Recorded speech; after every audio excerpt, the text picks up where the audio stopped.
Hi, everyone. My name is Shanley Ashcraft, and I am your Quality Assurance and Training Manager for the South and West regions. I'm here to talk to you today a little bit about improving our intellectual wellness.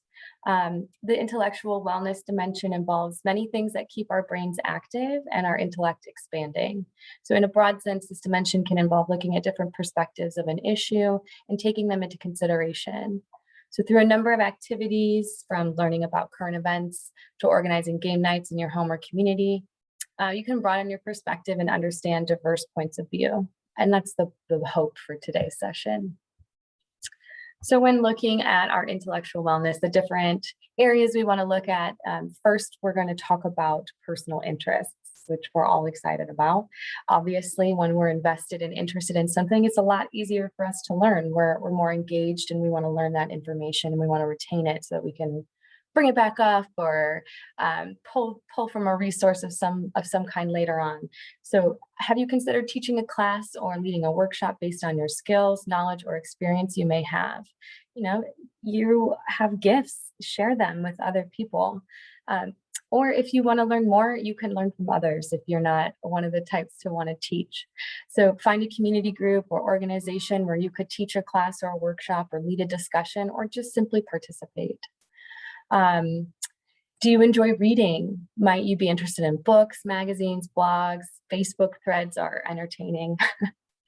You could consider becoming a member of your local library to try to gain access to books, book readings, and other events that are related in your community. Other things we can do with reading. I know time is hard for a lot of us to set time aside for reading. I'm an avid book reader.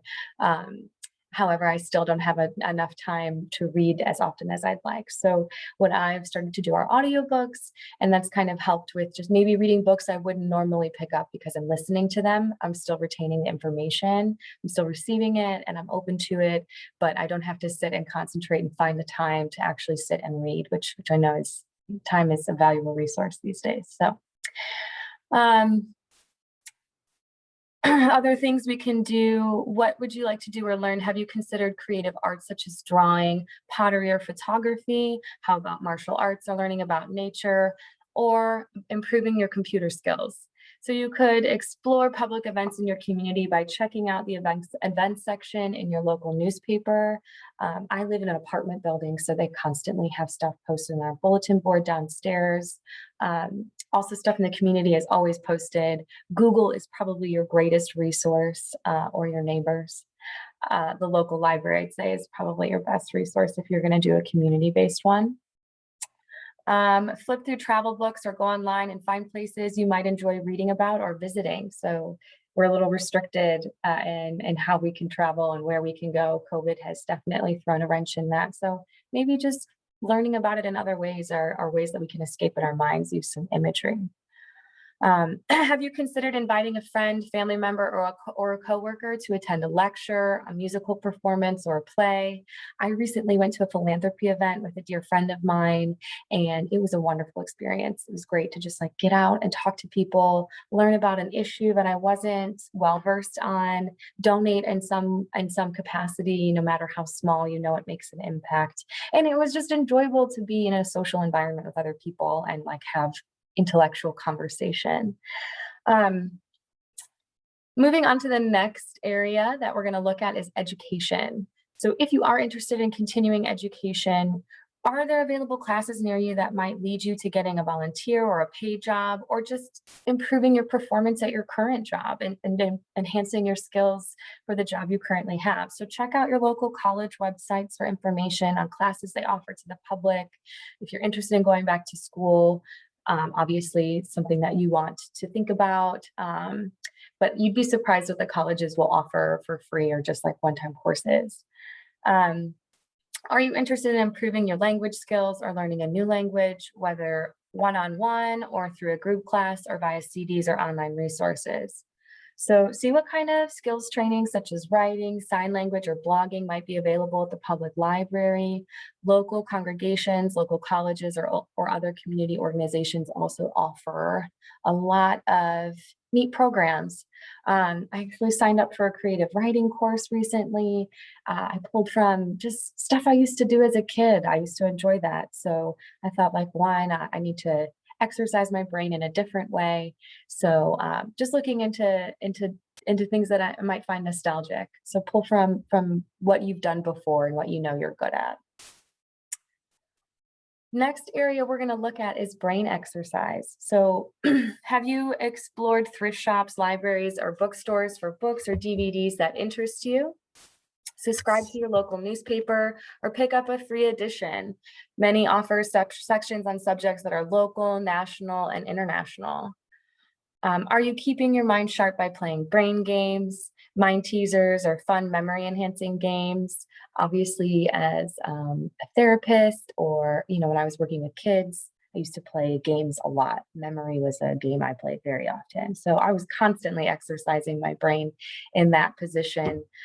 Finding ways to incorporate that in your job are very easy, and it engages your clients as well. It's beneficial for them.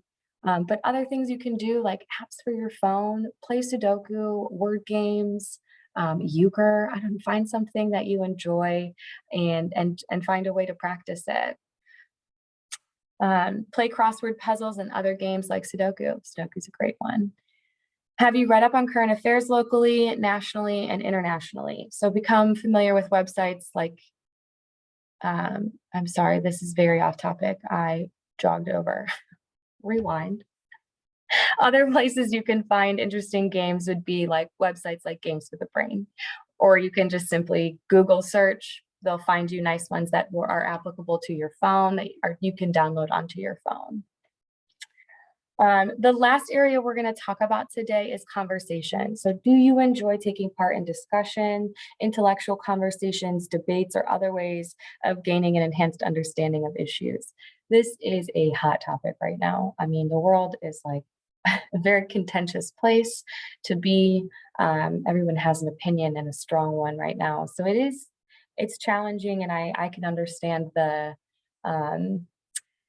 people's hesitance to engage in conversation with people that might think differently than themselves. But befriend people who can stimulate your mind and get you into a discussion with them about topics that interest you. The most important thing for you to do, and all you can do with going into those conversations, is to keep an open mind, and to use the theory of dialectics, in that two truths can exist at the same time. They can be conflicting truths. Our reality is our perspective. So two truths can exist at the same time.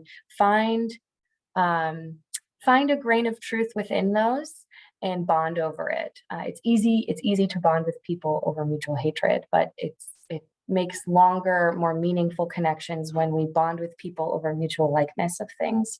So if you can find a grain of truth, you can find a sense of understanding for other people and maybe why they have a difference of opinion. And just if it starts to lead to an argument, shut it down and walk away, because it's not really a healthy place to be when we're trying to stimulate our intellect. So that's all I have for you guys today. I really hope that this wellness video was helpful. It stimulated your brain in some shape, or form. Have a wonderful day.